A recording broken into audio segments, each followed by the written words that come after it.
first of all, let's talk about the Horndean game last week.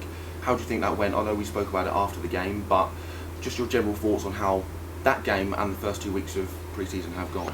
Yeah, listen, it's gone probably better than any of us could have expected. I think that the work that the boys have put in the first 2 weeks, I don't know, I'm glad I'm not playing anymore, that's for sure. Certainly worked very hard with Bairdy.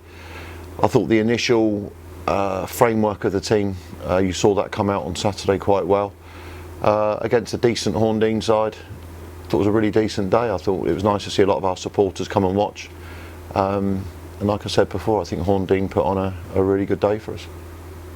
Not long till the big one, the big friendly, Portsmouth come to town, and that's something the players have to look forward to as well.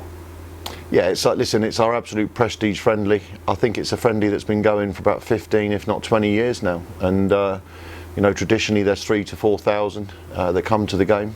Obviously, a massive percentage of that are Portsmouth fans. You know, I think that the fact that no one has seen Danny Cowley since he's taken over the job, and Nicky, I think that's a real opportunity for the Portsmouth fans to come to the ground and see I think now it's 5 new signings. And I just know what Danny's like. He'll be quite happy to speak to anyone and do the autographs and make himself very available. So it's the friendliest of friendlies. I've got to say that the two clubs get on fantastically well. You know, Portsmouth ladies now play here at the ground as well. And it's always competitive. Any five-a-side in football's competitive, but it will be, as I said, the friendliest of friendlies. I mean, they've got a threadbare squad at the moment, but they are looking to bring more players in. They're going to have loads of trialists there. Do you see that as a real challenge as well in itself?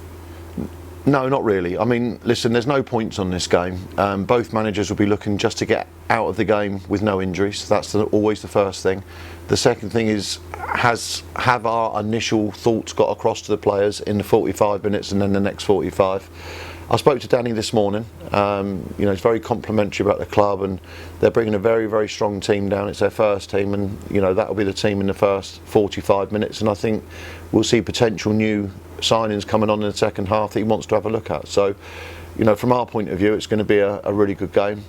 But you don't win or lose anything on Saturday. All you gain really is fostering again that good relationship between the two clubs. Do you see a similar sort of setup for yourselves in terms of substitutions and making sure everyone does get through injury free?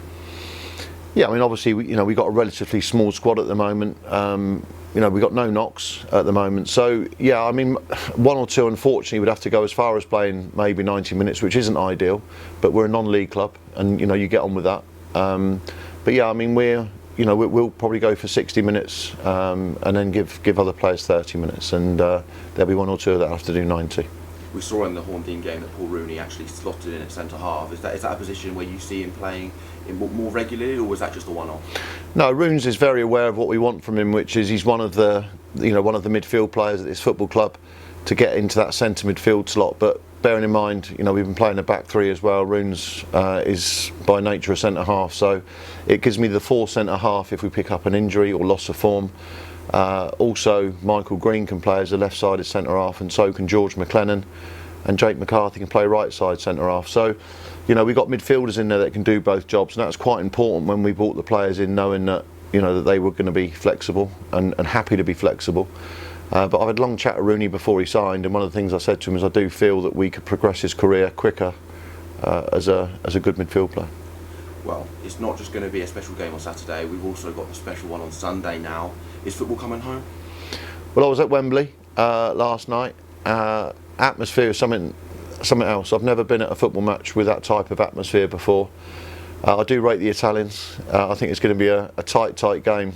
And it sounds like I'm sitting on the fence, but listen, I'm an England fan. I've been to South Africa to watch him. I went to Germany to watch him in the World Cup. So I'm a massive England fan, a follower of England. I think everyone in this country is desperate, absolutely desperate for them to bring it home on Sunday. Brilliant, Paul. Thanks very much. Cheers, Ryan.